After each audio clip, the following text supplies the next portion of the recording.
Welcome to Conversations with Dr. Skip Mason, pastor, preacher, historian, author, teacher, librarian, archivist, world traveler, collector, family historian, avid reader, and creator of the popular Vanishing Black Atlanta Facebook page. But a lot of folks who love history.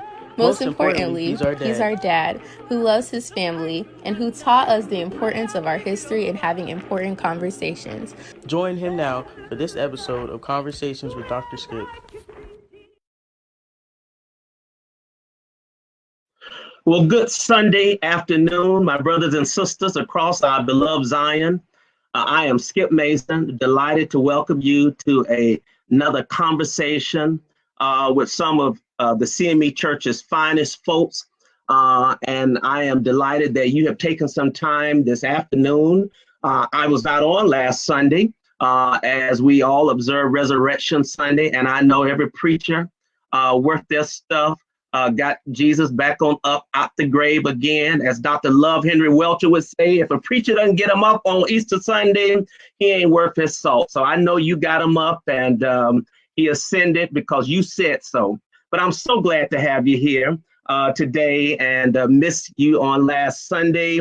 Let me greet our senior bishop, Bishop Lawrence L. Reddick III, and Sister Wendy Jones Reddick, our First Lady.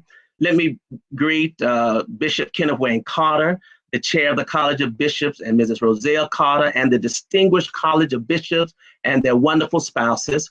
Let me greet the chairs of the CIT committee, Bishop James B. Walker and Dr. Dolores Walker, and my bishop, Bishop Thomas Lewis Brown Sr., and Dr. Louise Baker Brown, and of course, Dr. Teresa Duhart, who makes so many things possible for all of us in this church. I greet you today. We have a wonderful group of preachers and who are also presiding elders, and today we're going to talk about the presiding elder. What is a presiding elder in the CME Church? Is it the same as a presiding elder in the AME Church or the AME Zion Church or the United Methodist Church? But we're going to spend a conversation an afternoon with the members of the Connectional Presiding Elders Council, and I'm going to bring them up momentarily. But before I do that, just a couple of announcements I want to share with you while they're on my mind. You've already seen the information about the 39th quadrennial session and the 40th convening of the General Conference. When we see this, we know that it is on. We are excited about being able to travel, God willing, to Cincinnati, June 25th through July 1st, 2022. It is hosted by the distinguished Bishop of the Second Episcopal District, Bishop Marvin Frank Thomas, and his wonderful, hardworking committee. So we know we're going to be in for a wonderful experience for that. I'm also delighted to announce that 2022 is the return for travel. And in February, I will be leading a pilgrimage and tour to the Holy Land. And we certainly invite you to come and to share. You'll see the date scrolling momentarily. I went 2 years ago. It was a life-changing trip. And I encourage you, preachers, lay, and all in between, if you have not been to the Holy Land, you need to make it a part of your bucket list. We are going.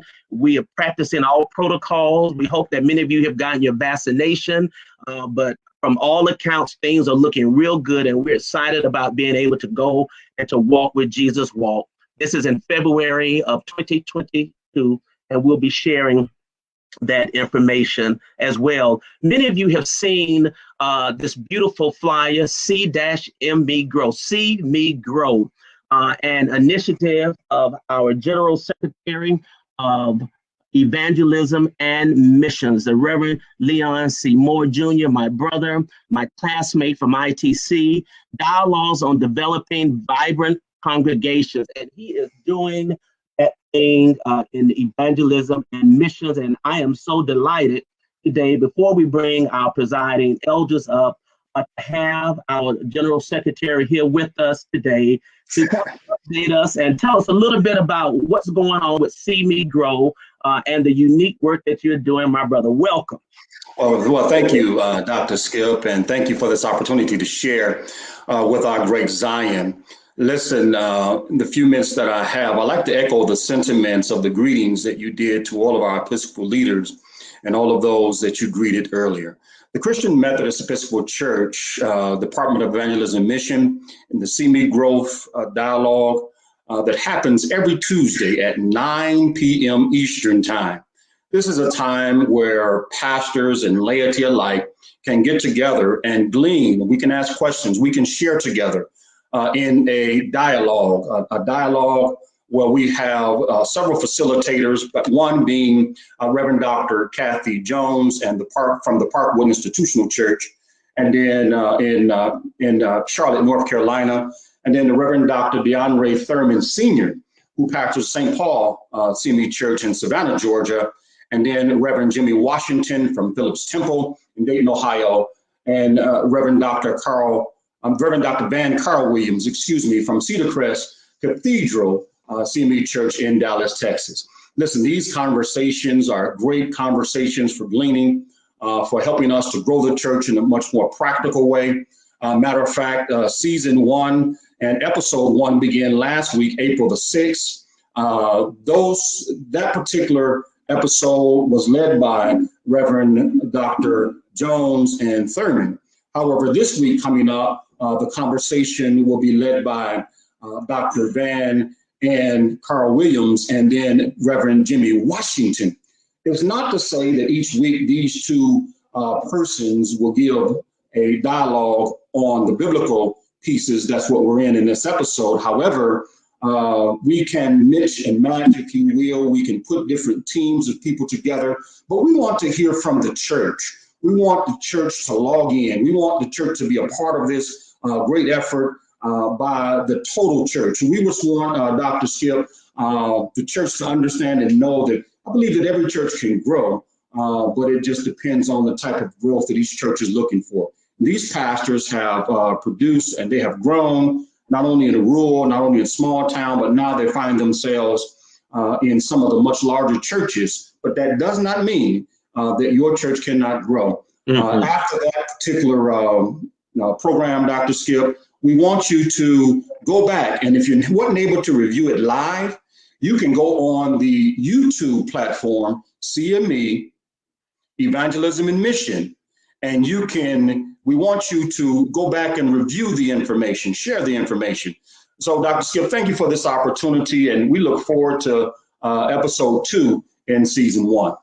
Well, we're excited about it, and certainly all of us can benefit from the expertise of those who have seemed to mastered and captured the essence of what it means for church growth in this day and time. Absolutely. Before you leave, you have embarked upon a very ambitious and successful expansion project in Uganda. And so I want to share this little clip.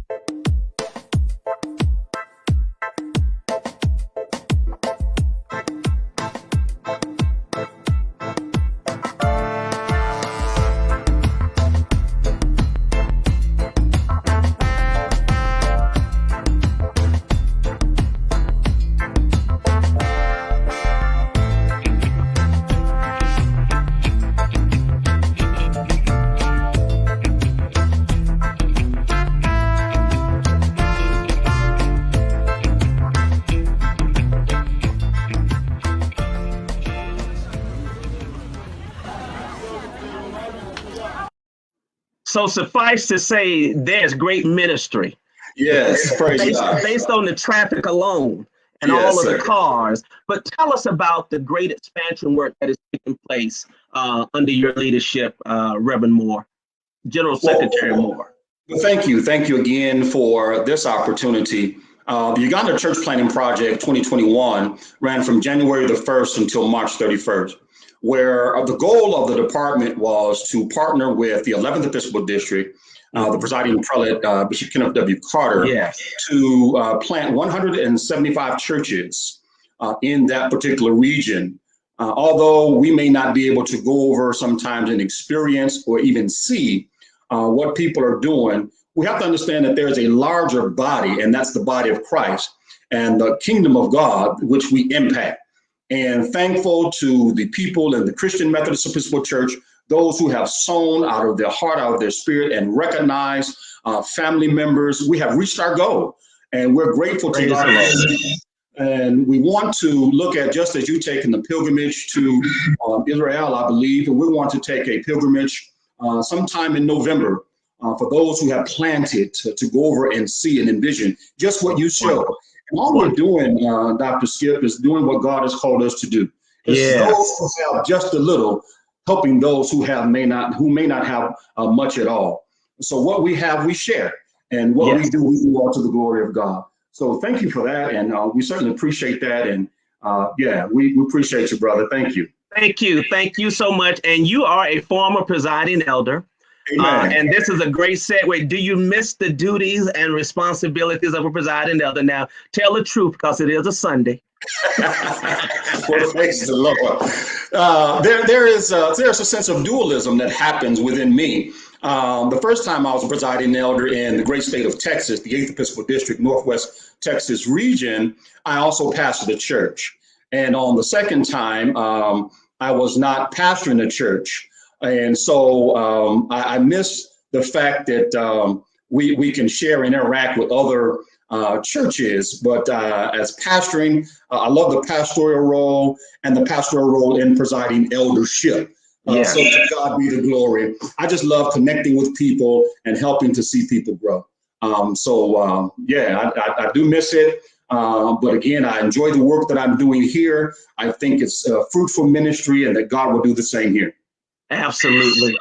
Well, thank you so much, my brother. You know, you are always welcome. And I think that I love to have those wonderful preachers that you have identified to do your workshops after you finish, to bring you all back together, so we can continue that dialogue and discussion. So good to see our General Secretary of Evangelism and Mission, the Reverend Leon C. Moore Jr. God bless you and your family. Bless you, brother. Thank you. Thank you. All right. Thank you. Be blessed. Thank you. And so it is my distinct pleasure to bring to the screen now these men and women who are a part of the Connectional Presiding Elders Council. And as I said early on, I am committed to making sure that we reach and spend some time with all of these connectional organizations to kind of get inside to see what they do as an organization, and to further bring some clarity and understanding about the work that they do. And so let me bring them to the screen at this time. They've been waiting patiently, and their technology is working just fine. Brothers and sisters, these are the officers of the Connectional Presiding Elders Council, and I think you can see their names, but let me put my Dollar Tree readers on. We have the Reverend Dr. Earl J. Griffin. We have Elder Diana Casteel, Elder Frederick Braddock, Elder J. Ronzel Maness, Elder Bruce Gibson, Elder Orenthia Mason, and Elder Janice Lewis. Good evening. Good afternoon, my brothers and sisters. Good evening. Good afternoon. Welcome. So glad to have you. So glad to have you all with us today. Everybody wants to know, just what does a presiding elder do other than collect money and fuss at pastors, but not getting their reports in on time? We know that there is more to what you do and the tremendous sacrifice that you make to ensure that all of the churches under your charge are served. I pulled my recent discipline. I had a Bishop Lawrence Reddick moment. I keep my discipline nearby.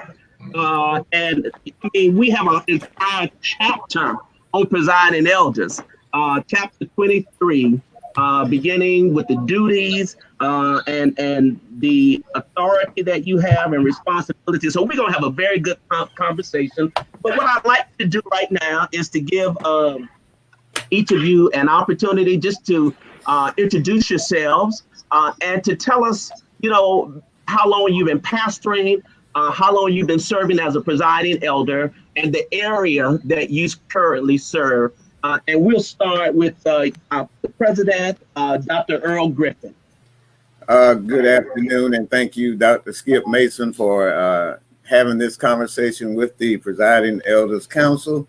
I certainly want to bring you greetings on behalf of our presiding prelate of the 4th Episcopal District, Bishop C. James King Jr., and I want to certainly say thank you to our sponsor of the Presiding Elders Council, Senior Bishop Lawrence Reddick, and to the College of Bishops. We are honored to be with you this afternoon. I have been pastoring in the Christian Methodist Episcopal Church since 1992, and I have been a presiding elder since 2014. And so that, I think, I'll leave as my introduction to give time for my colleagues to express themselves. Thank you. Thank you so much, Elder Griffin. Elder Casteel, tell us about your tenure in pastoring and how long you've been serving as presiding elder and the area that you serve. Okay, thank you, Dr. Skip. Yes, I have been a pastor for 15 years, been a presiding elder since 2014 for a total of 22 years in the Christian Methodist Episcopal Church.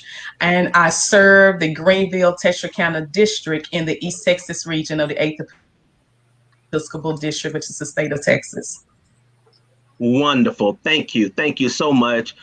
Elder Frederick Braddock. Yes, thank you, Dr. Skip. You're Mason, welcome. Glad to have you on. my friend, and I want to acknowledge Senior Bishop Reddick and his lovely wife, and also my bishop, Bishop Thomas Lewis Brown Sr. and Dr. Louise Baker Brown. I am the presiding elder of the Elberton-Gainesville District in Northeast Georgia. I've been in ministry now for 43 years, pastoring 39 of those 43 years. And I'm in my 10th year as presiding elder. I was presiding elder in the 5th Episcopal District under Bishop Teresa Jefferson Snorton for 7 years. And I'm in my 4th year here in Georgia. I'm married to my lovely wife, Sheila Crawford Braddock. We've been married now for 37 years. So that's my introduction. And I want to say hello to my colleagues in presiding eldership. Thank you. Thank you so much, Elder Braddock. Elder Orenthia Mason, tell us about your years of pastoring and years of serving as a presiding elder. All right, thank you. Praise the Lord. I pastored for 30 years here in the great 8th Episcopal District, Central Texas region. I am completing my 3rd year as a presiding elder of the North Tyler District of the Central Texas region, 8th Episcopal District. And I want to thank my bishop, Senior Bishop Lawrence L. Reddick, for considering me for this position. Amen. Thank you. Thank you so much, Elder Mason. At this time, we want to hear from Presiding Elder J. Ronzel Maness. Tell us about your pastoral tenure and the area where you serve as a presiding elder. Elder Maness. Thank you, Dr. Mason, and to my bishop and to the senior bishop, Bishop Lawrence Reddick, and to my bishop, Bishop James B. Walker, and to all of the College of Bishops. It is indeed a pleasure to be able to speak to you at this time. I've been pastoring now for 44 years, and I've been a presiding elder now for 22 years of the 44 years. I've served as presiding elder in the of the Augusta Sparta District, and I'm now serving as presiding elder of the Charleston Columbia District, what we affectionately call the CCC, Courageous Charleston Columbia District. And we're just grateful to be able to be on with you this afternoon. Thank you, my brother. Oh, thank you. And you were my presiding elder for a number of years when I pastored in Trinity. And we had a good working relationship together. So it's good to see you. Elder Janice Lewis, would you please tell us a little bit about your pastoral tenure and where you serve as a presiding elder? Thank you, Dr. Mason. Presently, I serve in the 5th Episcopal District, presiding prelate, the Reverend Dr. Teresa Jefferson Snorton. I have served in the ministry 24 years, pastoring, and in my 8th year as presiding elder in the North Central Alabama region of the Huntsville District. Thank you.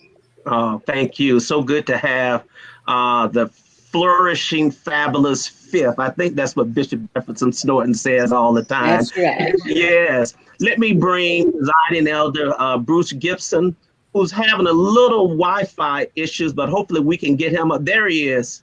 Elder Gibson, can you hear me? Elder Gibson? Well, we know he is in the room, that's for sure. Hopefully he'll be able to get his sound and will be able to share with us momentarily. We certainly are delighted to have him here representing the Second Episcopal District yeah, it's as going well. off and on, but I can hear you. Yes, Elder Gibson? I thought I heard something. Okay, well, when he comes, we'll be happy to share with him. Yes. Can you tell us? Sir, you can. Okay, I think, yeah, you're having a little breakage right now. You may have to change devices. Sometimes it helps. We're just getting some delay. But while he's working on that, President Griffin, tell us about the Presiding Elders, the Connectional Presiding Elders Council. What do you know about its history and its formation? And really, what is the function and role and purpose of this council? Well, thank you, Dr. Skip, for that question. Let me just say that I have been aware of the Presiding Elders Council since I retired from the military and became fully devoted and dedicated to the Christian Methodist Episcopal Church. I want to start by saying my first encounter was after Bishop Thomas L. Brown Sr. appointed me the presiding elder of the Monroe District in the Louisiana region.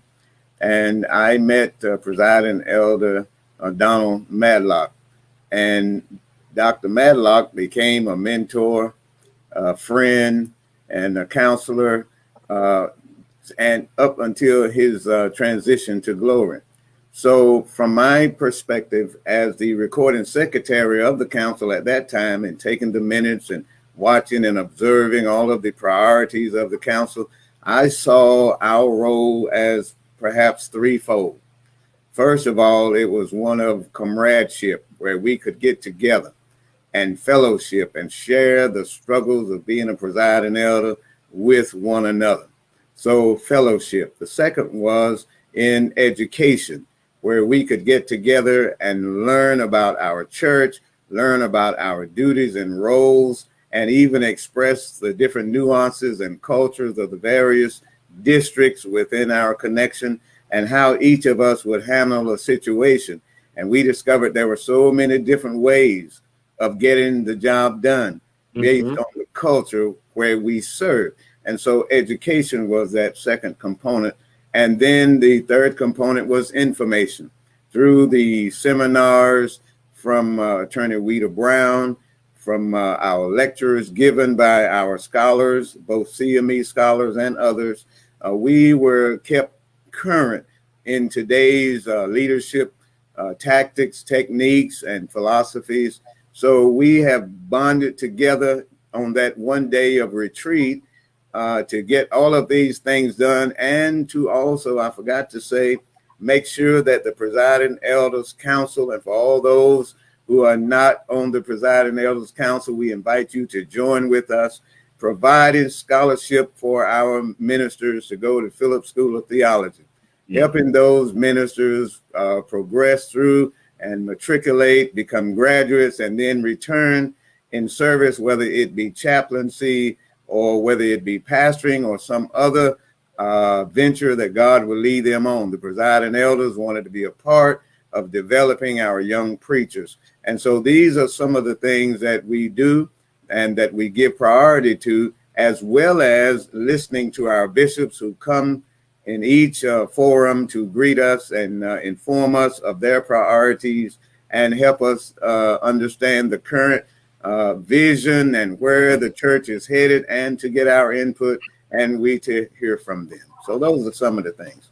I did forget to say that. Yes, please. I had a conversation with Mrs. Elizabeth Coleman about a couple hours before this session, where she informed me of the great work that Bishop C.D. Coleman did in getting the Presiding Elders Council started and getting them meeting, and how he and Dr. N. Charles Thomas, I believe at that time General Personnel Secretary, got together to make sure that they would pay for and support the Presiding Elders Council and make it the significant organization in the church that it is today. And of course, her help alongside him in making the various graphics and the various handouts and that sort of thing. So she was very informative to me today.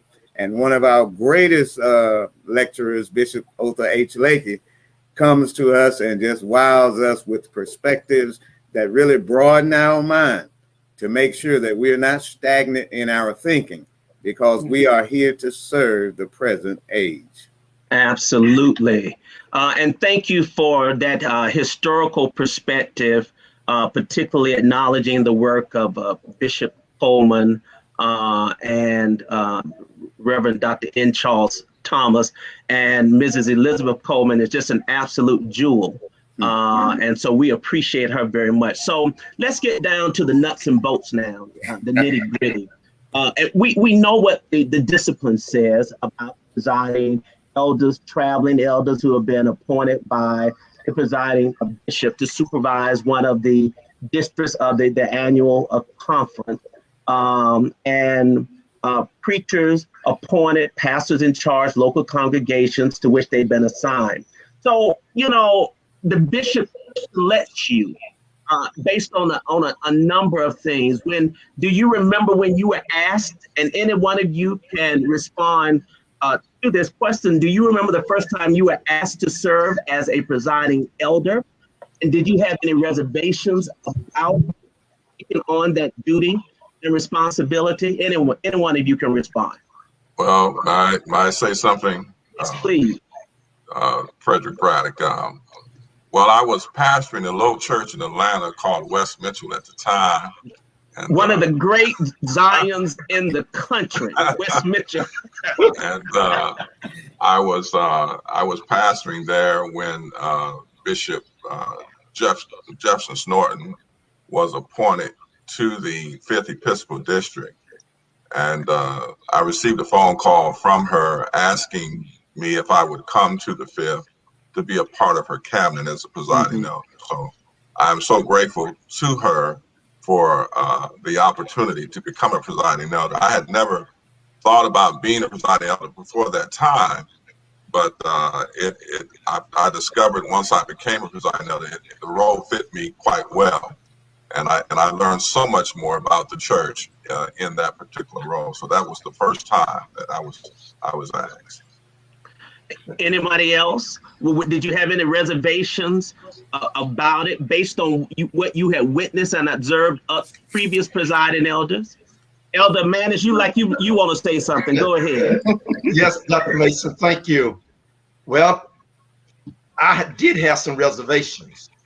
Bishop Otha Hawthorne Lakey was our bishop, and he came to me in 1998-99 and said to me that he would like to appoint me as presiding elder of the Augusta Sparta district. At that time, it was Augusta Thompson district, and Reverend Gene Nardine was the previous presiding elder, whom I followed, who had already retired. And so when Bishop asked me, I was a little hesitant and had some reservation because I've served in terms under presiding elders, Meriwether of the Durham district years before I came to Georgia. I watched Meriwether serve as a presiding elder, and then presiding elder Gary before I left the Carolinas to come to Georgia, and then served under Gene Nardine, pastoring Trinity CME Church in Augusta, Georgia. But when Bishop Lakey asked me, I was thinking in my mind, now what is the real role of presiding elders? Other than, as you said, collect assessments and report. But Gene Nardine gave me some insights to the role of being a presiding elder. Now, and I'm appreciative of that to even today. He said to me, he said, now, Reverend, he said, now, you've been a pastor all your life, and you now going to be put in this role as presiding elder. He said, not only would I give you support, but I do want to say one thing. He said, you need to make sure that you supervise your pastors. He said, you are to teach and to instruct and to give counsel. He said, most time when you get to be a presiding elder, your hair has already turned gray.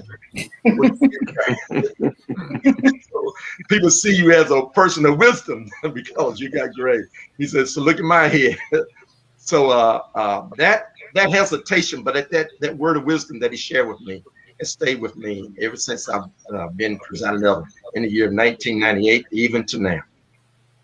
Oh wow, that's great. And Gene Ardeen is the dean of preachers and pastors in the Augusta Sparta area, and a great say. So I have a question for Elder Casteel and Elder Mason and Elder Lewis. All right, and so given the fact that you are a female presiding elder, are there unique challenges just based on your gender alone, or have you just not experienced any of those factors? Sometimes female preachers experience pastoring churches. Let me hear from all of you in that light. Well, I don't mind speaking first. I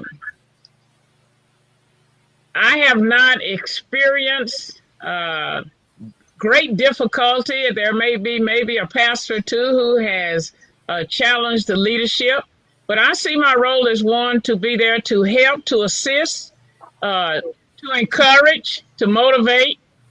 And because I perhaps was raised in this annual conference in this city, then everyone knows me. But when you rise to a different level, that's a different being a pastor. All right, that's great. But now you're an elder of those that you have worked with and still love for so many years. So I see it as an opportunity I was a happy pastor.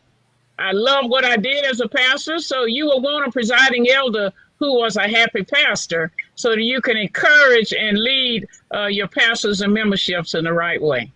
Excellent, excellent. Elder Lewis? I won't say that I've had many challenges.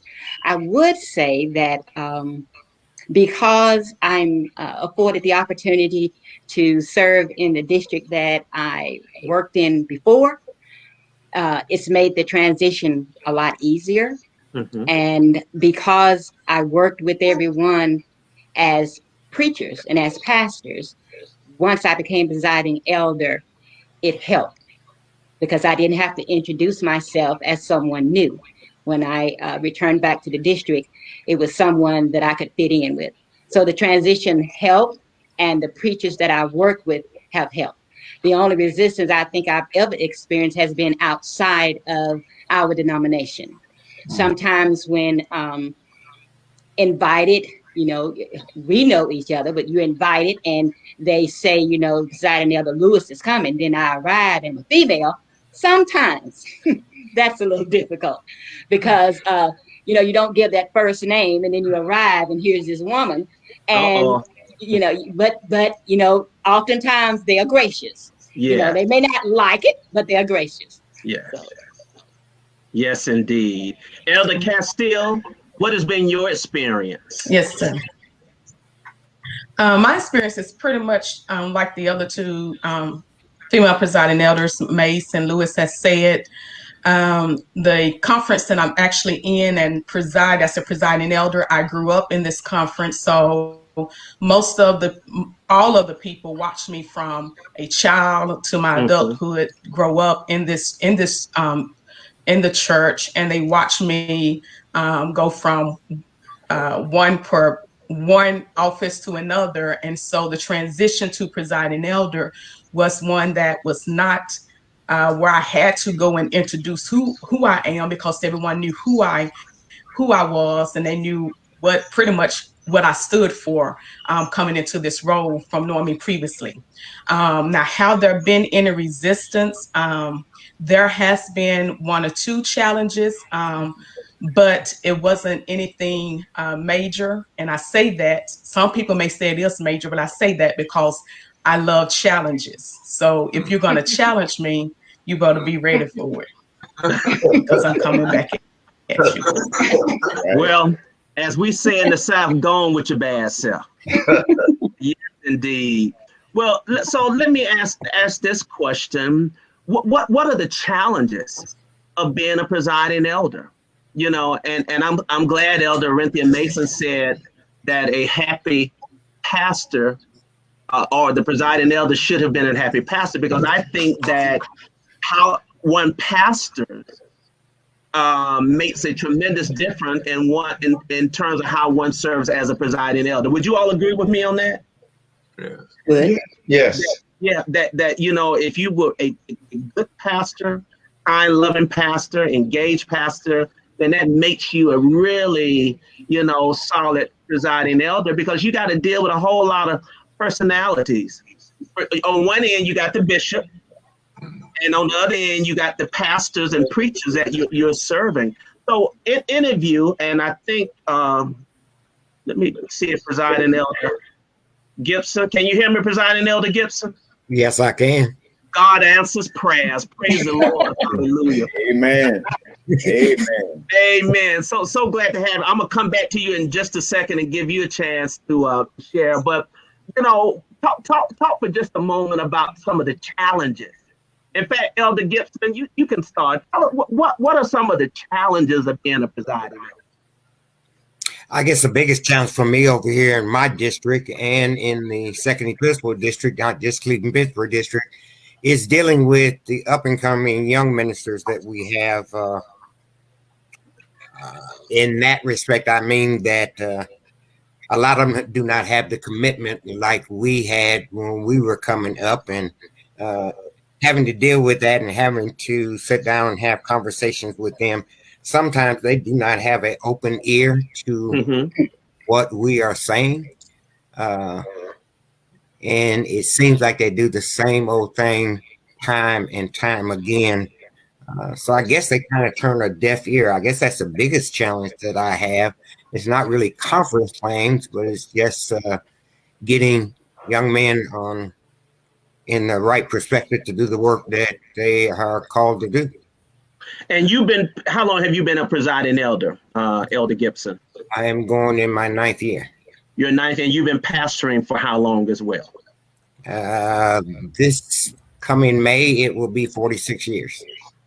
Okay, wow, 46 years. So you've seen a lot, and you've certainly experienced a lot. Let me hear from some of you again. What are some of the challenges that you've confronted or faced as a presiding elder? Dr. Mason, let me chime in on that particular. Yes. Subject. Some of the challenges that we face, as our treasurer, Elder Gibson, says, is the lack of shared language. The lack of shared language. What we know this church to be, and what our incoming ministers, some from other denominations, some fresh out of seminary, their language and our language has to be nurtured so it reaches a point where we're not just communicating with each other, but we are connecting with each other. And it is trying to develop a connection with each pastor based on who that pastor is and their history, as well as your own history as a pastor. That is really a great challenge. You cannot really get a pastor to see the church through your eyes, nor can you see it through their eyes or his or her eyes. You have to develop that connection, develop through the storytelling method most frequently, where you come to understandings about why, Elder, are you so adamant about the budget? Or why are you so adamant about me carrying myself in a certain posture when I am presenting myself as a pastor? Because from their culture, has nothing to do with that. They just, they have a whole nother way of presenting themselves And so just developing a connection with your preachers such that they will see you as an asset rather than an adversary.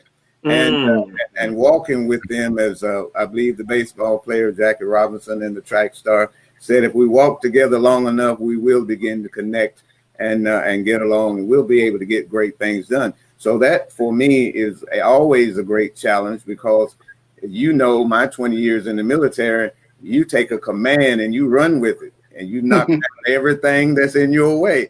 but you realize that you have to change that when you go from military to church. And so these challenges really deal with the connection, that we have to develop with our preachers. And let me may I chime in? Yes, Elder Braddock. Yes, go right ahead. Well, let me say first of all that I had some great examples as presiding elder. One of them being on here now, Elder Maness was one of the examples for me, along with Elder Woodford, who I watched as when I was a pastor. And one of the things I learned as a pastor, I was always very supportive of my presiding elder, always very supportive. And when I became a presiding elder, I expected that same thing from the pastors. I didn't always get that, but those were my expectations. But one of the challenges that I found, Dr. Mason, was because I knew what kind of pastor I was, sometimes we expect other pastors to kind of be like that. And not only that, and let's just face it, one of the challenges we have is trying to make sure that we collect all of the general funds. And as a pastor, I will work out a plan at my individual church to be able to accomplish that. But then when you become a presiding elder, you're dependent on other pastors to make sure that they develop their plan to do that. And sometimes that's difficult as presiding elder, because now you're responsible for the entire district. And you want your entire district to be successful, of course. Right. And the challenge comes in when you have some pastors who are kind of slow about getting it. and so you have to learn how to equip them, teach them, train them, and kind of show them how to do. So that was a challenge for me, going from being a pastor to being responsible for one church, and now going from being a presiding elder to being responsible for 28, 30 churches. So that was one of the challenges that I had.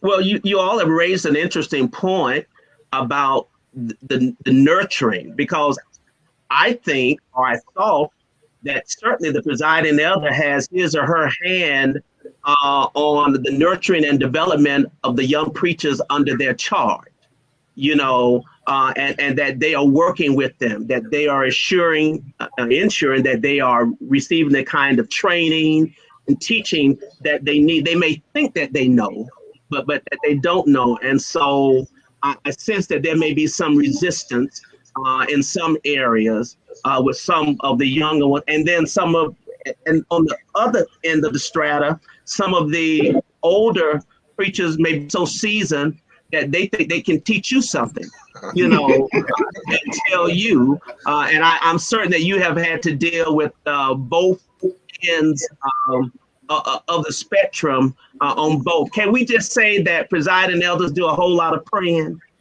Yes, definitely. That you have to pray before church conferences, quarterly conferences. I mean, I think I can say that it takes a very special person, in their ministry and in their prayer life. I'm not putting words in your mouth, because I really want y'all to help us to, to understand. I've had pretty good presiding elders, even including Reverend Willie Wilde, and he was sometime, but he was still a good presiding. He got on my nerves. God knows he did. But he's my colleague now. I know that's your colleague, and I hope you message. Love him dearly, but he got on my nerves a lot. When I saw his number pop up on my phone, I said, God, please. But in most cases, I answered it. But at any rate, my point that I'm trying to make is that you all in a position. My first presiding elder was Reverend Jerry Poole. You all know Reverend Jerry Poole, one of the great preachers I got assigned Bishop Lakely to a church 103 miles one way from my house in 1996. I wasn't even ordained. Bishop Lakely said, we need to try and sent me to the woods and through the country. And so I could not even consecrate communion. And Elder Poole would sometimes beat me and consecrate communion, for me. And I shall never forget one Sunday he couldn't make it. I said, Lord, I'm gonna have to do the best I can with this consecration, because I wasn't ordained at the time, but he nurtured, he trained us, he was kind and gentle.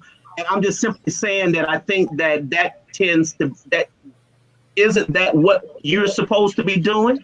Yeah. With these Somebody talk to me. Yes. I think it's important for us to realize Yes, all pastors are different.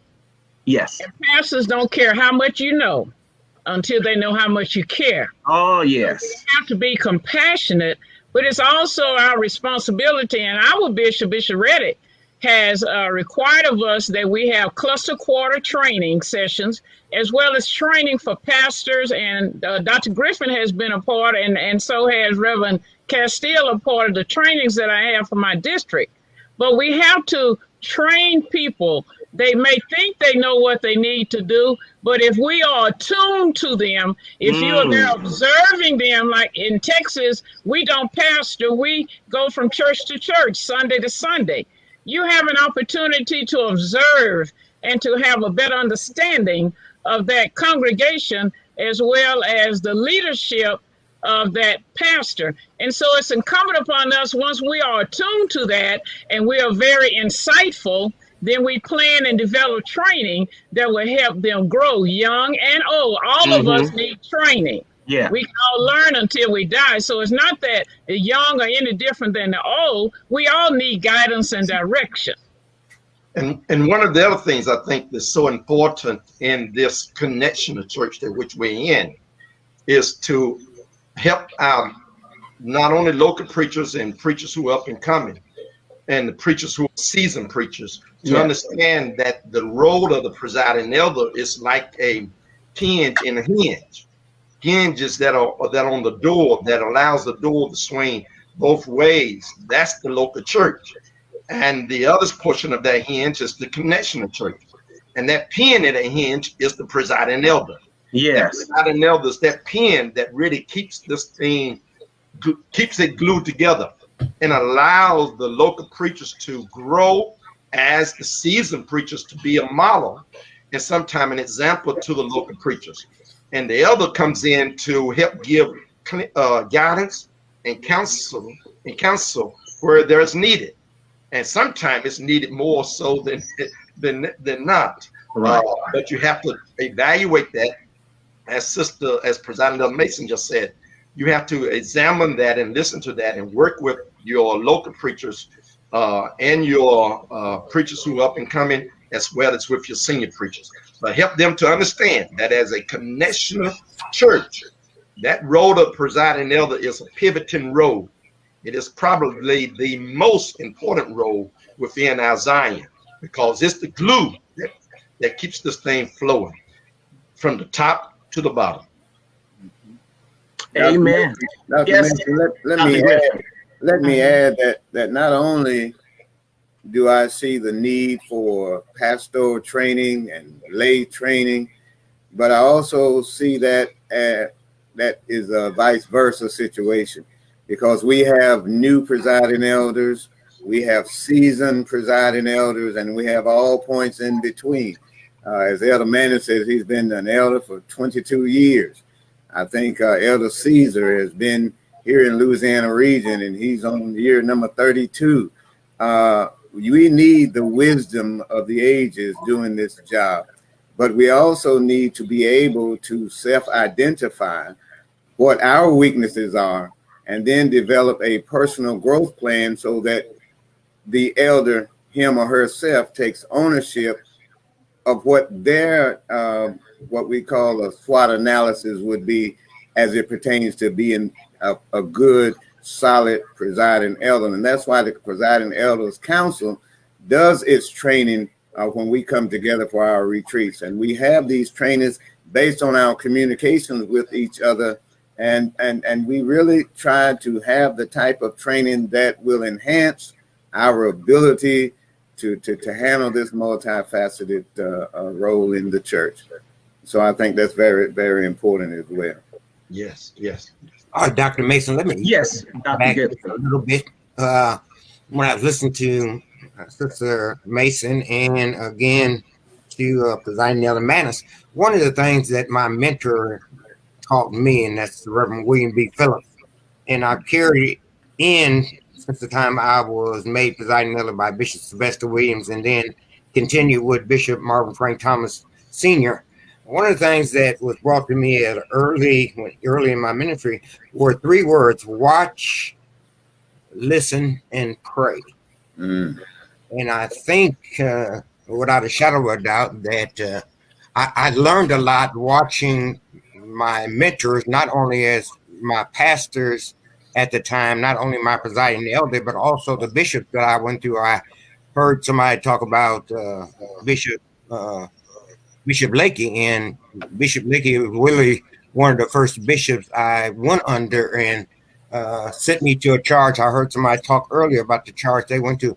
I went to a church that had burned down, didn't have nothing but 3 members in Farrell, Pennsylvania, an hour and a half away. But I thank God for Bishop Lakey and the presiding elder sending me there because it made me grow. And a lot of our problem right now that we're going through with our ministry is that we do not watch, we do not listen, and they do not pray. They carry on like the scriptures say, everybody does. These young preachers, and not just a young preacher, older ones too, everybody does what is right in his or her own sight. I'm through with it. That's my friend. I love it. So can an effective presiding elder pastor a church and perform his or her duties effectively at the same time? Can you walk and chew gum? Yes. Yes, we can. Elder Lewis, tell us. You said yes emphatically. Tell us about it.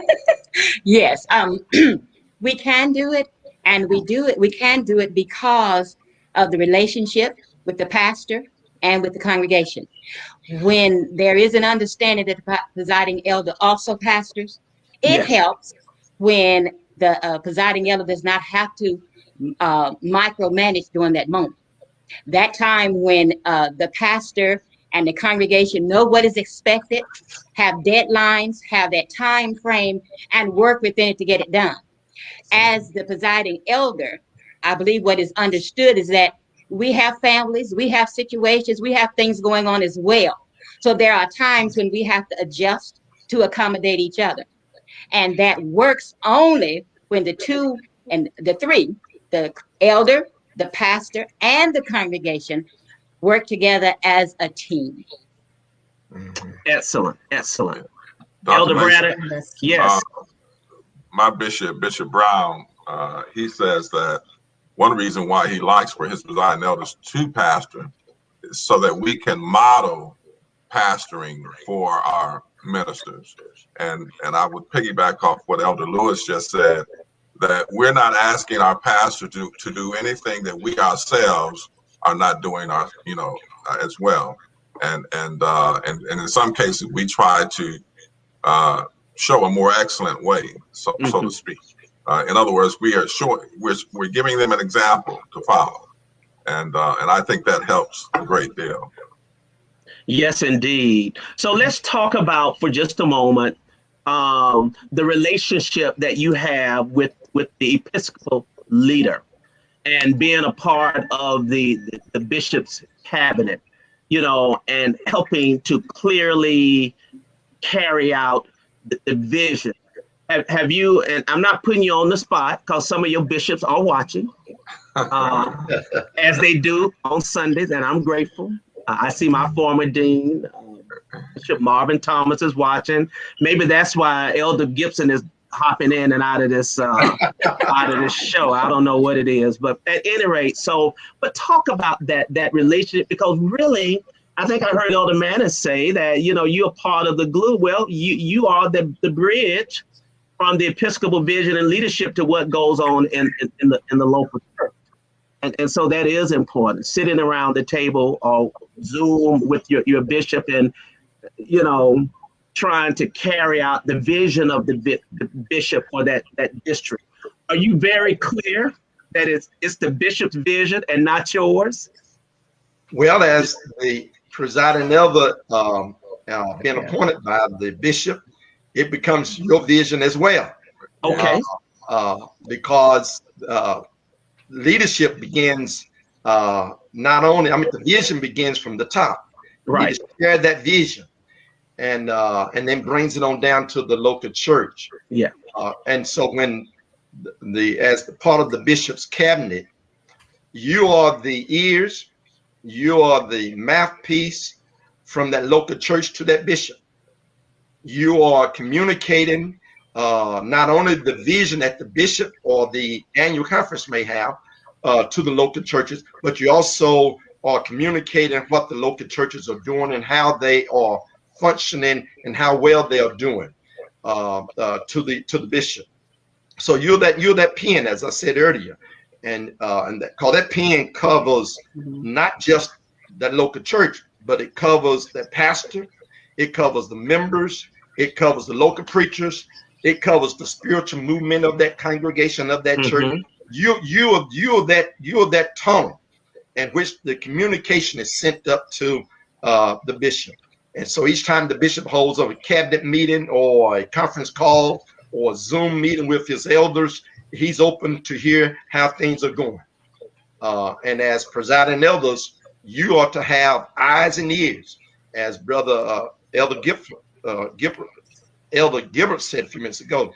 Gibson said a few minutes ago, we have to know what those congregations are doing. And I like the idea of being able to go in and sit in at any time, drop in on them. Don't even let them know I'm coming. Just drop in and sit on the back pew, as I've seen Bishop Lake do a time or two. Yes. On the back pew to hear and to observe and to, as Gibson said, observe with your eyes. Yeah. And listen with your ears and let the Holy Spirit reveal things to you. Thank you, Elder Maness. Anybody else want to chime in on? Yes, please, Elder Mason. Oh, I'm sorry, Elder Casteel. You made the statement, thank you. You made the statement that it's the bishop's vision, but it also, as Elder Maness said, it becomes our vision too, because as presiding elders, we have to buy into that vision, because that's the only way it's going to work. And so the bishops, the College of Bishops, or our presiding prelates are depending on us to make sure that that word get out to those pastors and the local congregations. And so and that's the only way it's going to work if we get the word out. The bishops can do it from their perspective, but it's us who have the direct contact with those pastors and the local congregations. And one of the things that I think in Texas that we have an advantage of is that we do not pastor, and so that we can go in and do those pop-up visits so that we can see how the congregations are doing, and if what we are giving them, if that vision is being carried out. And if not, then that let us know some things and maybe where we need to work it and with that particular congregation or with that particular pastor to get them on the same page as everyone else. And if I might add a little bit to what Yes, please. was saying, our bishop takes us through training periodically. And part of the training has to do with being a team, not just his team, but the presiding elders of the 8th being a team, that we know how to work together and how to support each other and that we are there for each other. So his leadership has guided us in being, I would like to say, the presiding elders that we are today. But now I have to be honest. My first year was very tough. I cried because I missed pastoring. I loved pastoring. Yeah. And then, I'll never forget, Bishop Reddick said, I said, Bishop Reddick, I'm a happy pastor. He said, you're getting ready to be a happy elder. I said, all right. So I have learned over a period of time now to to enjoy going into the churches. As Elder Casteel says, we don't pastor, so we have that opportunity to travel every Sunday and to be in the midst of some congregation and to hopefully enjoy the service, to take notes as well, and then to talk with the pastors and members, encourage them along the way. So again, we serve at the pleasure of our bishop. So it's incumbent upon us, I believe, all these presiding elders who are on today, that we ought to be there to make our bishop look good. We're there to do everything that we can to make sure the Episcopal district in which we serve is a great and prospering Episcopal district. So I hear, yes, Elder Griffin. I got to chime in here because absolutely, please do. I, as the president of the Presiding Elders Council, have come to understand that each bishop operates within a different culture. Yeah. Some cultures you have the flexibility to either appoint your pastors or not to appoint them. There are a lot of factors that go into that. Some of our bishops are appointing pastors to churches that would rather not do so based on their own belief.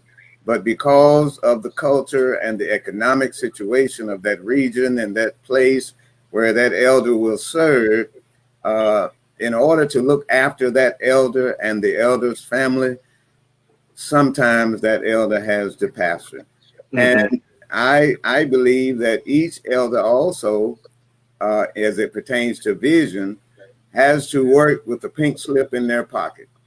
I think that there are certain times when the elder, based on who they are in Christ and what their personal convictions are, may have to turn in their pink slip and walk away.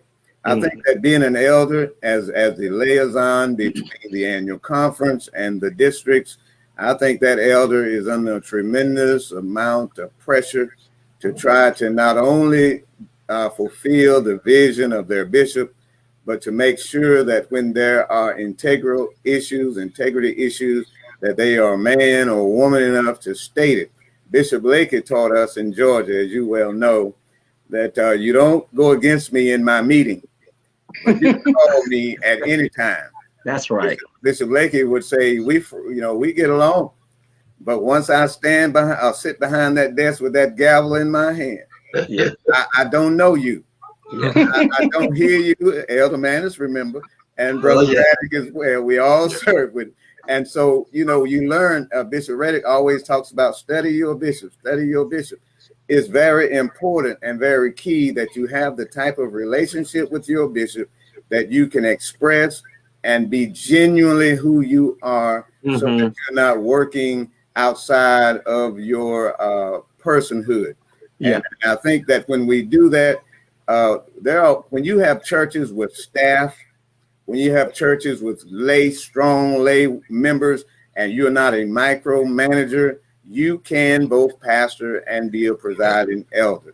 Your church that you pastor as a presiding elder has enough skilled, dedicated, anointed lay people and you may even have associate minister or two. And you can take off some Sundays and go and do your work in the field and know that everything that you would expect and more is being done at your church where you are the pastor. So it all depends on what tools we have to work with in the area where we are, and all of them are different. So I would say, yes, pastoring is not what we would care to do sometimes as a presiding elder, but we also have a responsibility to ensure that Episcopal district where we serve has the best available pastor for each church.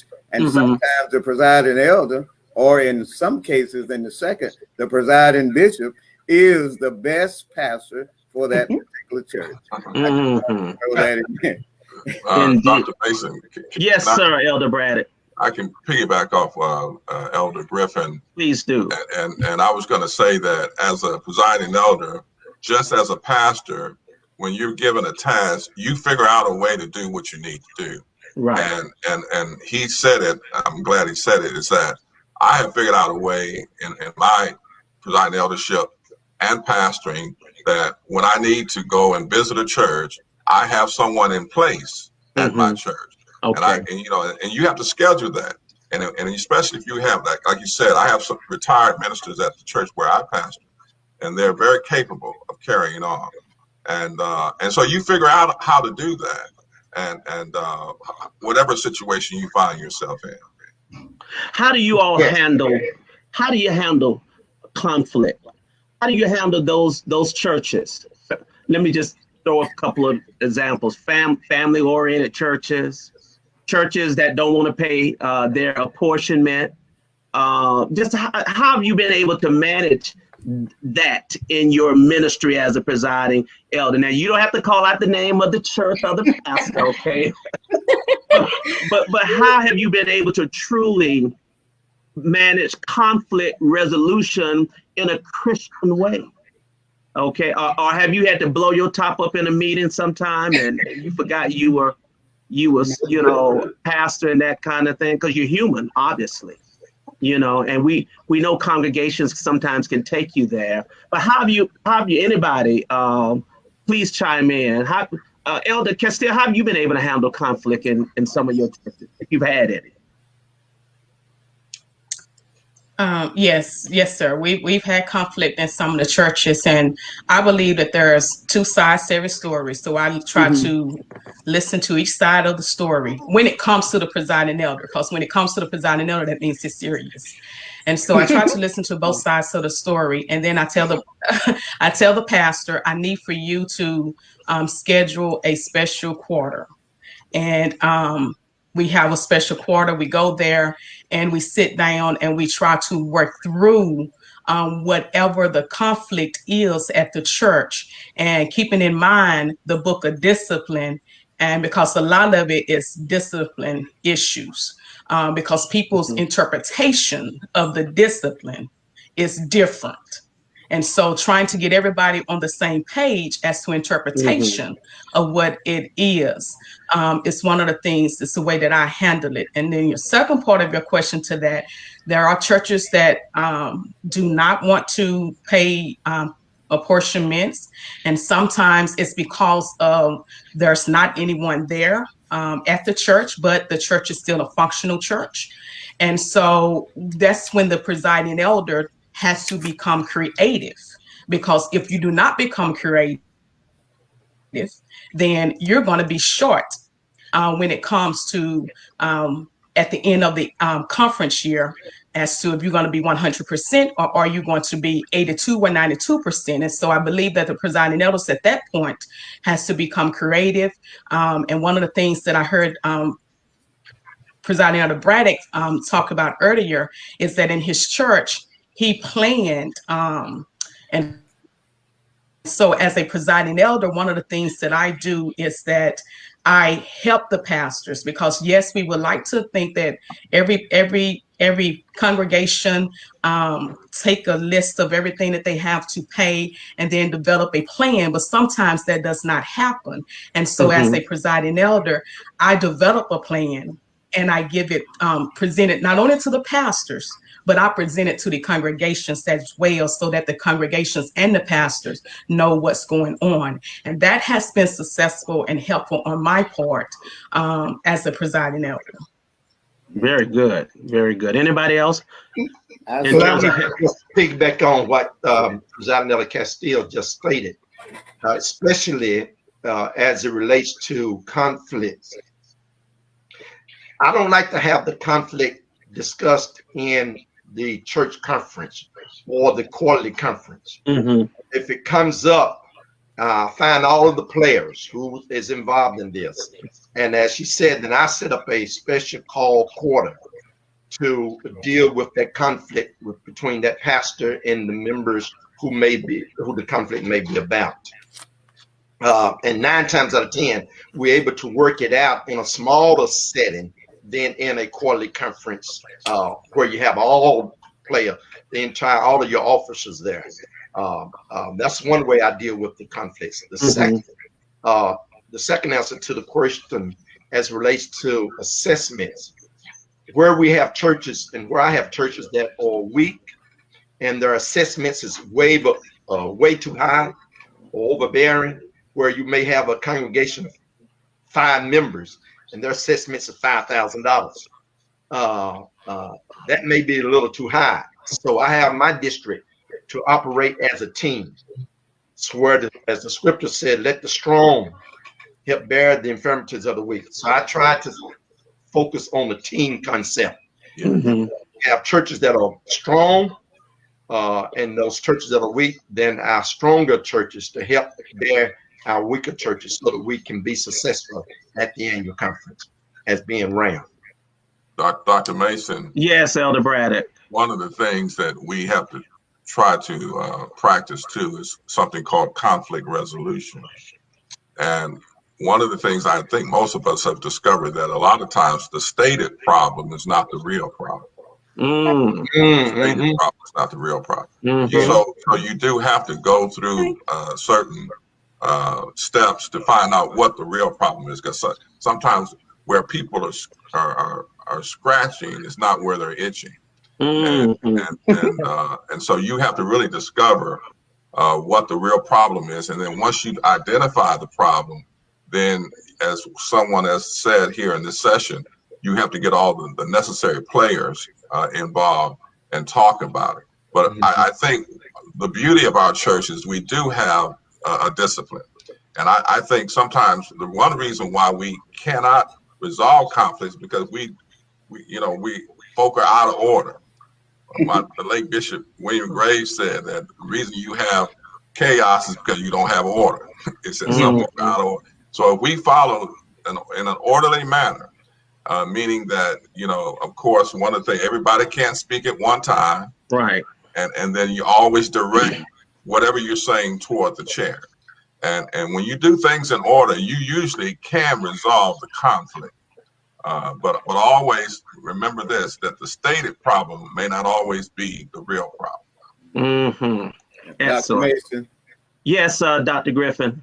Let me tell a story, and then I'll say what I wanted to say. I went to a church in Georgia, a vibrant church, a church where members were in place, officers were doing what they were supposed to do.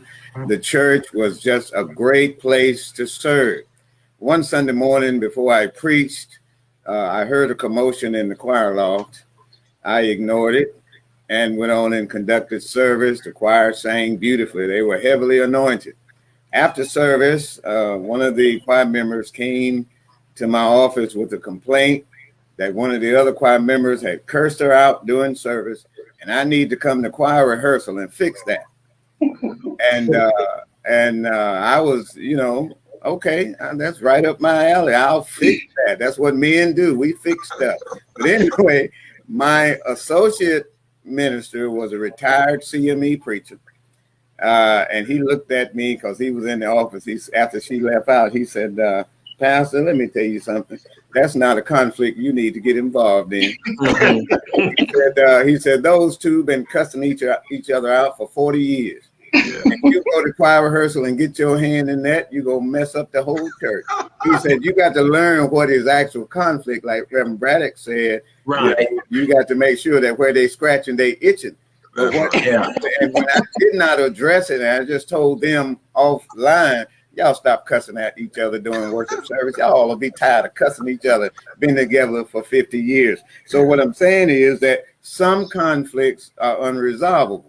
And we shouldn't even put our hands in it.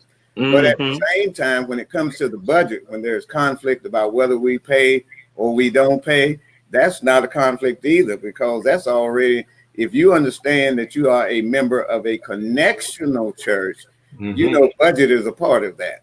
Yes. And therefore, you are putting forth the budget, you're working with your officers, and you're going to move forward in paying that budget to make sure that you do your part as a member of the connectional church. We've got too many things that we sponsor and too many ministries that we start. And listen, those funds are necessary. And like Reverend Braddock said, I think it was Reverend Braddock said a moment ago, if you go to a church with 5 members and the budget is $5,000, that might be a little cumbersome for them. But let us say that each of those 5 members is a millionaire. then it goes back to that connection and knowing your members. And I always tell the pastors in my district, get to know the movers and shakers in your church. Do not be a standalone or stand at a distance pastor. Get to know where they work, get to know how they live, get to know where they go on vacation, get to know what's important to them, so that when you're ready to talk about the budget or any other major vision of your church, then you know who you've got to get buy-in in order for you to move forward. So the presiding elder's job is listen. It's not something that I used to look at Elder Dean. All of us talk about Elder Gene R. Dean. He was my first presiding elder, and he used to take me around to be his driver. God protected us because, you know, I can't hardly see, but God got us there and back. But he would always teach every time we went off to a quarterly conference. I was his secretary, I was his driver, and I didn't know at that time I was an understudy to become a presiding elder. I had no idea that would come along in my journey. So let us ensure that sometimes, like Jesus says, you have to let the wheat grow with the tare. Know what a good conflict to have is, and learn how to maneuver around it in order to get the job done, and let things be done by the Lord. And your good preaching, Pastor.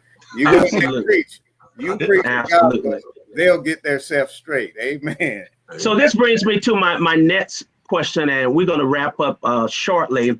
So much of what happens in the churches that you are presiding over lies in your hand. You know, there are some churches that are suffering, okay, and have suffered tremendously during this pandemic, okay. Yet in some instances, it's still business as usual. Still the same apportionments are required and this, that. I mean, what do you do as a presiding elder to lift the burden and to stop the bleeding? Have you been in this predicament or position where you've had to say, it may appear that we may need to find some other remedies, that, you know, we may need to recommend merging congregations? How do you stop the bleeding? And then the second part of that, how much are you involved in the recommendation to the bishop of pastoral assignments?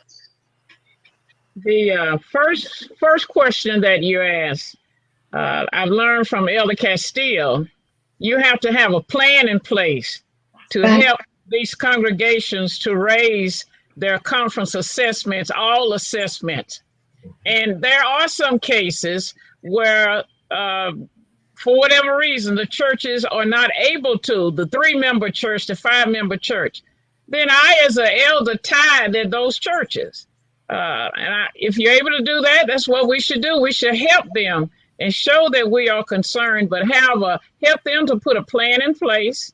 I was talking with Bishop Reddick the other night and explained that the reason so many of the pastors in the North Tyler district have paid so much of their conference askings and conference assessments is because a plan was put in place to have this paid by January, this by February, this by March. And if you do that, there's a guide, I would say. There's a yardstick, there's a measurement. You have something in place that they can follow. And then to your second question as to recommendations, is that what you asked about? Yes, pastoral recommendations for pastoral appointments to the bishop.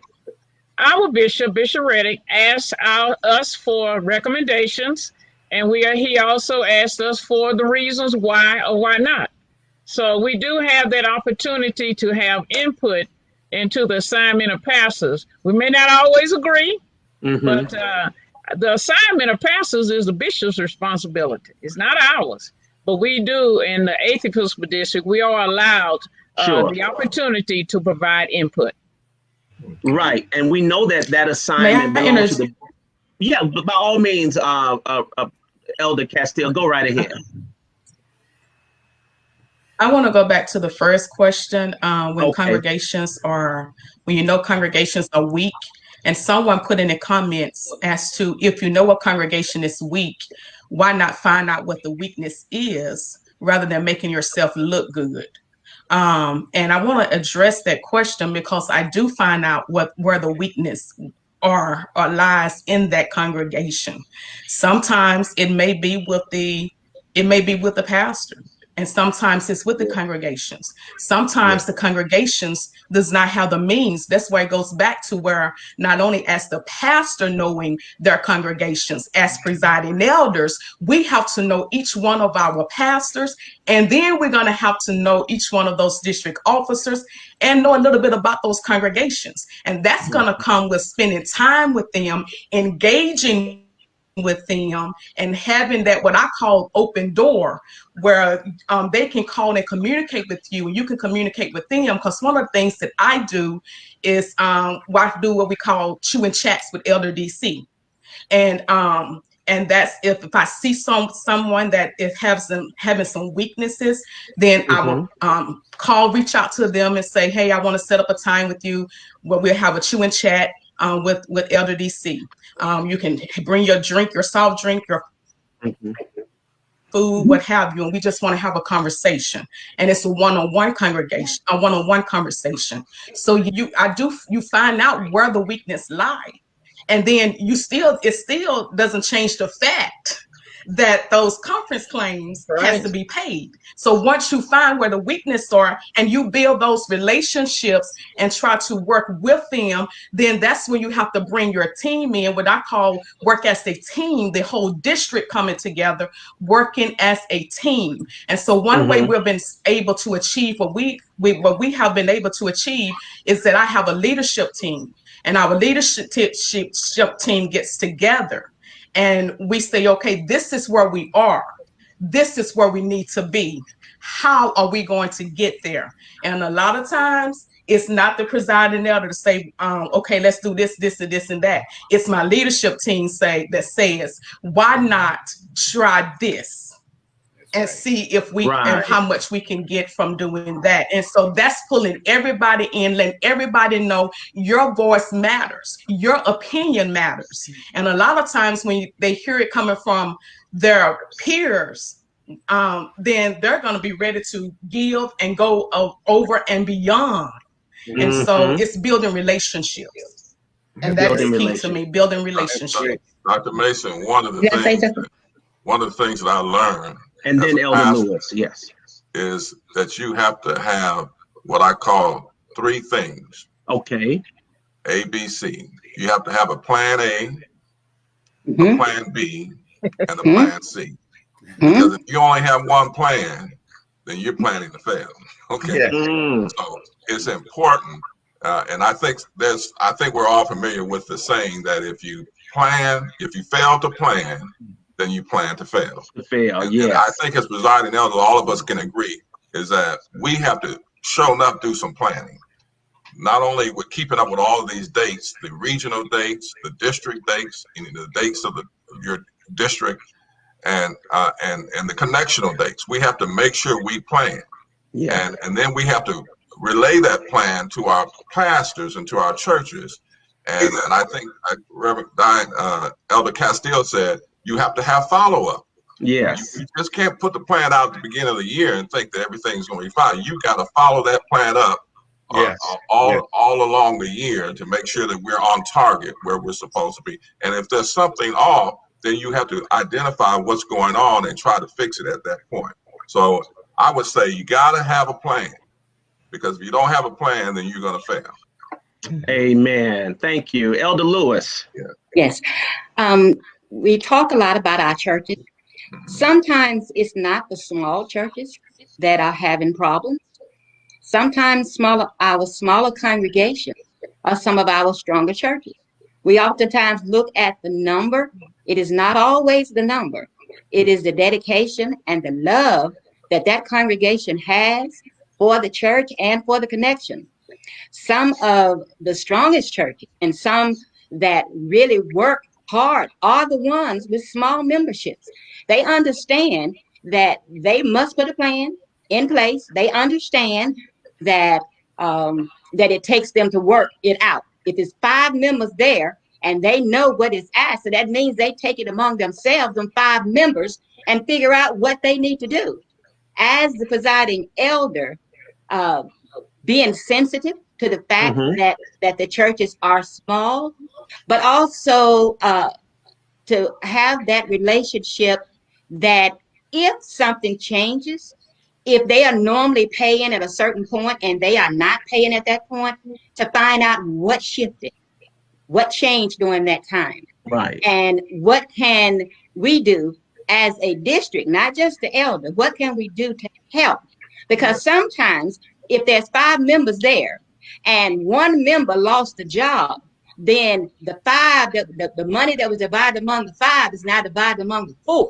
So we have to come up with a plan as to how we can help, because every church is proud of who they are. And because they are proud, they are happy to do what they need to do. Yeah. And when they cannot do it, most of them will let us know it's not that we don't want to, it's that we're having a problem doing it. Yeah. You know, you bring up a good point, and I'll get to Elder Griffin, Elder Lewis. I really want to do a show with pastors who pastor churches with maybe 20 members or less. You know, I want to have a conversation with them. I think we could glean some great insight, because I kind of remember my first church, you know, was just about that in Washington, Wilkes County, you know, and truthfully, how are we helping or hurting or hindering, you know, when we have those kinds of congregations that have difficulty, you know, year after year with their assessment. It's nothing new. You know, you already know going in that this church needs additional support and additional help. Okay, so I wanted to mention that. So as we get ready to close, and everybody's gonna get a chance to give me your closing thoughts, all right? But I want to put this out. You know, we do have 2 of your presiding elders who have offered themselves for the episcopacy. I had dinner last Sunday with Bishop Brown and Dr. Brown and Bishop Lakey and Dr. Lakey, Easter Sunday. And both of them came to the bench through different pathways. Bishop Brown as the Dean of Phillips School of Theology, like Bishop Marvin Thomas. And of course, Bishop Lakey came as the editor of the Christian Index. And so I'm gonna put this out here, and I don't want y'all to use it as an opportunity to campaign. I'm gonna invite you back so you can talk about what you want to bring and why you want to be a bishop, you know. And I'm gonna have all of the candidates, you know, back for that conversation. But is there a special insight coming to that path as a presiding elder, you know, as it relates? And then in that same vein with the other presiding elders, is it helpful to know that a potential Episcopal candidate has served as a presiding elder? Do they know a different level of the church serving in that capacity? So Dr. Earl, Reverend Elder Braddock, you know, give us a couple of minutes. Now, remember, this ain't no campaign speech again, but give me your insight, if you would, just on gleaning what you bring, what you get out of being a presiding elder to help our church. Dr. Griffin, may I go first? You certainly may. Let me say this, and I say it with all humility, is that you don't have to be a presiding elder to be a good bishop, okay? But it helps. I believe it helps, because being a member of a bishop's cabinet, I've had the opportunity to be a member of 2 bishops' cabinet. You see the work up close, and you see what goes into making appointments, which Bishop Lakey says that the main role of a bishop is to make appointments. And so I think it helps being a presiding elder and having that experience. In fact, we have several of our bishops in the college now who were presiding elders. Senior Bishop Braddock served as presiding elder. Bishop Carter served as presiding elder. Bishop King served as presiding elder. And there might be others that I may not know of. But I think it's not something I think is necessary, but I think it does help. And so that's where I would leave that. Thank you, Elder Braddock. Elder Griffin. Thank you, Dr. Mason. Now you say I'm gonna get a chance to say what I was fitting to say after this question. Yeah, go ahead. Because go ahead, Mr. President. I am of the opinion that to become bishop within the CME church, it is to really have the oil flowing your way. It is where God has such anointed you that the people who are the delegates see that God has anointed you. They have watched you grow throughout your tenure in the church, and in consultation with their bishop and with the delegation, you get the necessary votes. I think all positions in our Zion, and the greatest position in our Zion, as far as I am concerned, is that of a pastor. And if you have been one of God's great under shepherds among the flock of God, tending God's sheep, then you may be that David, or I don't know what woman I would call Deborah, I guess, that God would call to come and serve at that level where you will mentor and be engaged in really teaching and training and collaborating with pastors. That is my thing. I enjoy being a presiding elder, but I think that others who have served in other capacities, I've also been the regional conference treasurer. Okay. I've also been even now the president of the Presiding Elders Council. I believe that to become a bishop in the church is for people to see your wounds, and to see the service and the commitment that you have given, and then to say in collaboration with other candidates, I believe this person will be one of the best for our Zion. Let's pray and ask God, and then we'll cast our vote. That's about all I can say, because I have not been on this trail but a few years. Okay. And so I wouldn't know. I would have to talk to Bishop King to see how much that helped him in his role as a bishop. So sure. I think that question may be really a little tough right now. And so I respect that. I mean, yeah, I would prefer not to use that, because there's so many great candidates running. Sure. And I'm going to hear from all of the candidates. Right. But my point was simply, having been having served as a presiding elder, now you obviously are getting wounded. You got to be wounded in some sense as a presiding elder, and so I think you touched on it, and Elder Braddock touched on it, and I just want, in all fairness to my other dear colleagues and friends who are running, they're going to get their opportunity. Right. But certainly there are things that you've seen as a presiding elder that perhaps may put you. I'm not saying it precludes the others, but it certainly gives you a different insight and all. So let's do this. We're going to do our closing statements. You have been so kind and generous with your time, and people are still hanging on and still sending comments. Does the church, this is what I want you to include in your closing statement, because we're 150 years old, which is why we do this program. Presiding elders have been a great part of that. And so talk about, in your closing statement, the future of the CME church from your perspective. And the next 150 years or so, is the future bright? Elder Mason, are you still going to be happy in the next 150 years? I'm going to be happy till the day I die. I know you are. But in your closing statement, and however you want to close, just take a couple of minutes or so and give us your closing perspective. And I'm going to start with Elder Lewis. Okay. I think the future is bright.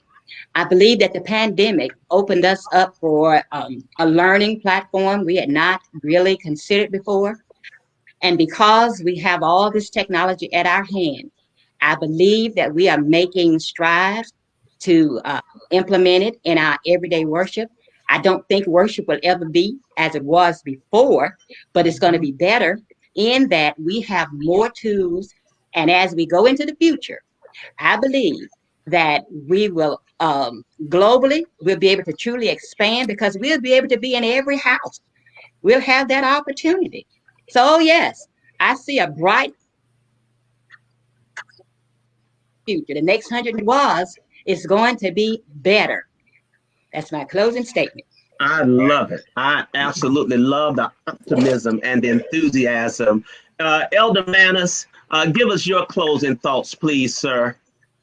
Thank you, Dr. Mason, and to piggyback on my colleague, Presiding Elder Lewis, I too believe that the future for our Zion is not just bright, but it's going to be brighter. And because of, not only because of the technology that has opened up multiple windows and doors and opportunities for local congregations, because many of us who are pastors as well as presiding elders have been able to touch lives in various all across the states and cities, and not just in our local region, not just in our small areas, but we are now more global. We're more global. And because of that, the conversation about the CME Church is now being echoed in Mississippi, been echoed all over about the ministries that the CME Church has to offer to the world. So yes, I believe our denomination will be even brighter, from the local church all the way up to the episcopacy, because of what God has provided over this last year and a half. Amen. Thank you, Elder Maness, and congratulations on your new baby grandson, Thank you. who also bears your name, as your wife told me. Congratulations to you. Well, thank you. To God be the glory. Amen. Amen. Elder Orenthia Happy Mason, give us your closing thoughts. I believe the CME Church is poised for a great future, but the future depends on each one of us. It is time for us to stop beating up our church, speaking down about our denomination. It is time for us to learn how to work together, to reason together, to sit down and come up with a plan. I agree, we cannot go back into our churches with business as usual. When we go to this general conference, it cannot be business as usual. But we have to look out for the glory of our Zion. And it can be what we want it to be, and we can make it even greater, but we have to have a made-up mind that that is what we are going to do.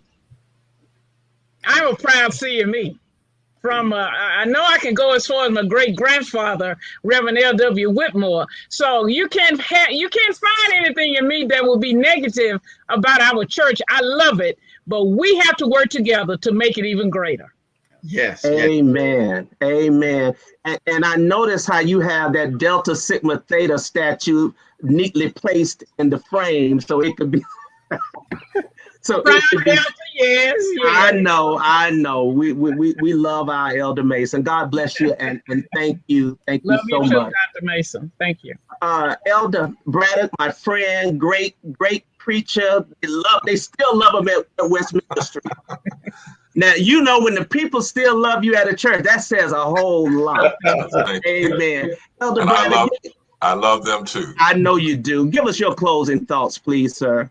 Well, first of all, I want to thank you, Dr. Mason, for providing this forum. I think it's been very rich, and it's been great talking about the role of presiding elder. Let me say that I thank God for my Bishop Brown, and his lovely wife, and I thank God for the Elberton Gainesville district, one of the greatest districts in the CME Church. We do have a bright future because we have people who love the church. We have people who love the Lord, and we have people who love one another. And I too echo what some of the elders have said, that this pandemic has opened up a new avenue for us to show the world who we are and what we are about. And we are about building God's kingdom here on earth and doing kingdom building. And so I see a bright future. I see young men and women coming forth, offering themselves to the work, both in the laity and clergy areas, and who also love the church. And so I see a bright future for the CME Church, and I'm glad to be a part of it, and I want to continue to be a part of it, especially in the leadership role. Thank you. God bless. God bless you. Thank you so much, Elder Braddock. Elder Diana Casteel, would you give us your closing comments, please? Yes, thank you, Dr. Mason, for providing this platform on this evening. And also want to give a shout out to my presiding prelate, Senior Bishop Lawrence L. Reddick III, and his lovely wife, Mrs. Wendy Jones Reddick. As we talk about the future of the CME Church, I believe that there is a bright future for our CME Church. And why do I say that? Because the pandemic has forced us to really look at our CME emblem and that weather vane that's on there that symbolizes that we change with the times. And so this pandemic has caused a change and brought about a change for Christianity, and in particular the CME Church, to where we had to adapt to the change in times. And so because of this, and I've always say that the Lord closed the churches for a reason, because we had got too comfortable inside of the churches. And so because of this pandemic, it has opened the eyes of many people, not only as presiding bishops and presiding elders, but it has opened the eyes of our pastors, our clergy, and the laity to know that we can still get the word out. We can still be a strong denomination and a strong congregation, even if we are not in the building. And so, yes, because of that, I believe that the CME Church has a bright future and will remain strong because we have proven ourselves during this pandemic. It got rough sometimes, but yet and still we're still standing. Thank you. Amen. Thank you. Thank you so much. And last but certainly not least, the president of the Connectional Presiding Elders Council, Dr. Earl J. Griffin. Elder. Thank you, Dr. Mason. This has been a wonderful afternoon of discussing the role of the presiding elder and the Presiding Elders Council. It is often said that you can tell how far a person will rise by the company they keep. And I want to say to my colleagues, the executive staff of the Presiding Elders Council, I am happy to be in your midst. I have learned much this afternoon from you. I have enjoyed discussing the questions with you. And I know, just based on the aura of greatness that you project, that this church cannot help but go further and farther as we serve the present age. So I want to say to Dr. Mason, thank you for allowing us to come during this 150 years celebration. And my closing remarks, but I do want to add something to the statement about looking good. I would not be Earl Griffin if I didn't say something about that last portion of the statement about looking good. I'm reminded of Presiding Elder Jerry Woodfork in the Georgia North Annual Conference as he stands to read what the pastors and churches have brought to the annual conference. He is most times last, but he's always ready. And Dr. Woodfork would stand up, and I don't remember all the names of the churches in the Georgia North, but he would begin to call the roll of the Atlanta district. And he would begin to say to the Bishop, Lyndon Shorts, round and super round. College Park, Good News Church, round and super round. I don't believe you heard me. And West Mitchell, CME Church, round and super round. Now that brought pride to every pastor and every church. Success breeds momentum. There's nothing wrong with looking good when you've done the work. And I want us to know that we ought to be proud to be a connectional church. We ought to know that when we bring those conference claims in, we ought to do it with some swagger. We ought to do it with some pride. And because God has blessed us all year long to make those reports. The secretary at our headquarters, child is dependent on her paycheck. The officers, the custodians who work at our headquarters are dependent on us for their paycheck. All the missionaries that we send out to Haiti and Jamaica and other places are depending on us for their support. We have 4 colleges, a seminary. We are great members of the NAACP and other ecumenical organizations. When we get up there, what we may call looking good, what we're saying is that we are proud to be CME, and we should not take anything from that. So I just want the individual that made that comment to know that there's nothing wrong with looking good when you've done the work. God bless you, and thank you, Dr. Mason.